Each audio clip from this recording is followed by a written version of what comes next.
Et ceux qui sont trop sûrs de soi pensent que la paresse touche simplement les gens qui ne se lèvent pas tôt le matin pour aller travailler. Certes, c'est une forme de paresse aussi, mais la paresse n'est pas que physique.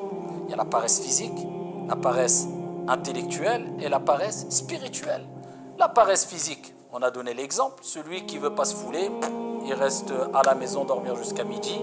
Il a oublié que le prophète a dit qu'on a béni pour ma communauté le matin, qu'il faut se lever tôt le matin. Le monde appartient à ceux qui se lèvent tôt, comme il l'a dit. Donc il faut se lever tôt, il faut se bouger. C'est ça le tawakkul, la confiance en Allah subhanahu wa ta'ala. C'est de faire les causes, se bouger et de s'en remettre à Dieu. Et Dieu met les faits dans les causes. Non, ça c'est une paresse physique, mais pas que. Celui qui va faire de la muscu toute la journée, et pour lui, c'est pas difficile de soulever des 50, 60, 100 kilos et plus encore.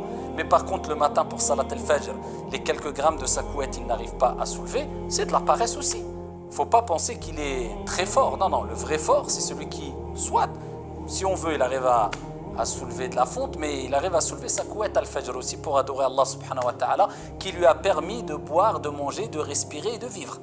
Oui, la paresse physique, c'est un mal aussi, on est d'accord. Mais il y a la paresse intellectuelle aussi. C'est quoi la paresse intellectuelle? C'est les gens qui aussi ne veulent pas se fouler. Et moi, j'en fais partie quelquefois. Donc, on ne veut pas lire trop dans la journée. On se contente de lire que très peu. Ou on ne lit pas du tout carrément. C'est des gens qui, quand ils voient un livre, ils préfèrent lire le résumé ou voir une vidéo sur Internet plutôt que lire le livre. C'est des gens qui, quand ils entendent une information, même ne les concernant pas, qui ne les concernent pas, ils ne se foulent pas trop. Ils se disent, bon, c'est bon, j'ai eu cette information, je ne vais pas pousser la réflexion, voilà, je vais faire ma propre déduction rapidement. Et tout ça, c'est de la paresse intellectuelle. Et il y a de la paresse spirituelle. J'arrive pas à lire le Coran, j'arrive pas à prier, j'arrive pas à prier à l'heure, j'arrive pas à jeûner, j'arrive pas à prendre le Coran, j'arrive pas à... Voilà, ma spiritualité, elle a un niveau, je préfère même pas de raconter, ma foi est basse. Ça, c'est dû à la paresse spirituelle. On ne fait pas d'effort dans tout ce qui est lié à la spiritualité.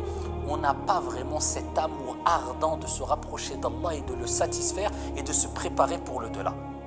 Pour toutes ces raisons, il faut donner des solutions. Des solutions pour éviter de tomber dans une de ces formes de paresse que j'ai citées. Et parmi les solutions, il y a en un, ad-du'a, l'invocation. Parce que quand on a une demande, on demande à qui? À celui qui peut nous accorder ce qu'on veut. Et c'est qui peut nous accorder ce qu'on veut? Allah. Donc on demande à Allah, on commence par ad-du'a.